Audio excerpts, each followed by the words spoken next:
I apologize first and foremost, Imam, for being tardy and late. I was not feeling well, and you may hear me sound a little nasal, just a small cold, but I think the drugs are working. They're the halal ones. Alhamdulillah, prescribed. So as the Imam mentioned, my name is Mansoor Hamdi Ibn Sabree. I'm an Imam at the Atlanta Masjid of Al-Islam, and I'm the executive director for an organization called Iman Atlanta. Iman stands for Inner City Muslim Action Network. So faith in action, we're going to talk about that. But I do want to share, because we have so many beautiful young people here, just the story of how I became Muslim. Now, to become Muslim is to be born Muslim as well, as a ni'mah, as a blessing, as a gift from Allah. In the early 30s in America, there was a mission and a calling called the Nation of Islam. It started in 1930 by the teacher, whom we call the Honorable Elijah Muhammad. And his story is widely known. A person with a third grade education from Georgia, from a small town in Georgia. But his mission became something well known throughout the world. Um, the people who he transformed their lives had very little hope that this was possible to be who they were after al-Islam, after becoming Muslim. And we're talking about men and women in society who had very little hope in the possibility of being dignified and respected in society. If you know American history, black people were former slaves brought here from Africa. And to sum up some of that reality, many of us who came over from West Africa and parts of Central Africa were Muslim. But a part of the program and the programming of making a slave was to void him of his religion, to void him of his tongue, to void him of his culture, and to change him into what they believed to be a proper uh, piece of property. But Allah is the one who has the greater plan. And so, as though we say that 400 years ago they stole us from here, we believe that Al Islam stole us back. And the opportunity to reclaim our faith, we say that we are not converts to Islam, we're reverts to Al Islam. We're returning to the religion that is naturally ours. And we know that Allah subhanahu wa ta'ala teaches us in the Quran that everyone is born on the fitrah. Everyone is born on the natural way of bearing witness to the oneness of Allah, being Muslim. And then it is the world, society, and people who make us different. So we're not saying anything outside of the Quranic teaching. But our reality is that we came to America with faith, and it was stripped from us, and now generations later, we see Islam flourishing. Islam is the fastest growing religion in America. It's the fastest growing religion in America, and it's been that way for many, many decades now. And there's a reason why it's the fastest faith amongst African Americans. There's a reason why converting to Islam, transferring one's thinking and one's heart and faith towards al-Islam is because it's very much a part of our fitrah. It is a part of our natural way of seeing ourselves as those who witness the oneness of God. The Imam was sharing with me um, that some of us here are Muslim, first Muslims in our family. Some of us here are the only Muslims in our neighborhood. And that this community is a small community, but a very powerful community.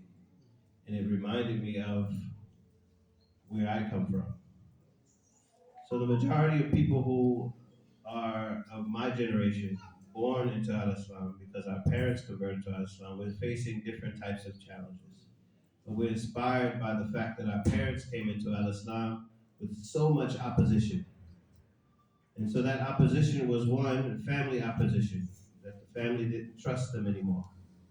And they were let out of their homes, and they were not allowed to come back.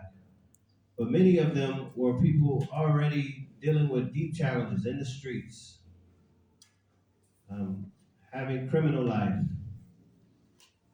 Some men and women that I know today who are some of the most pious and most beautiful Muslims, they were once pimps and prostitutes and thieves, bank robbers, causing havoc in their community.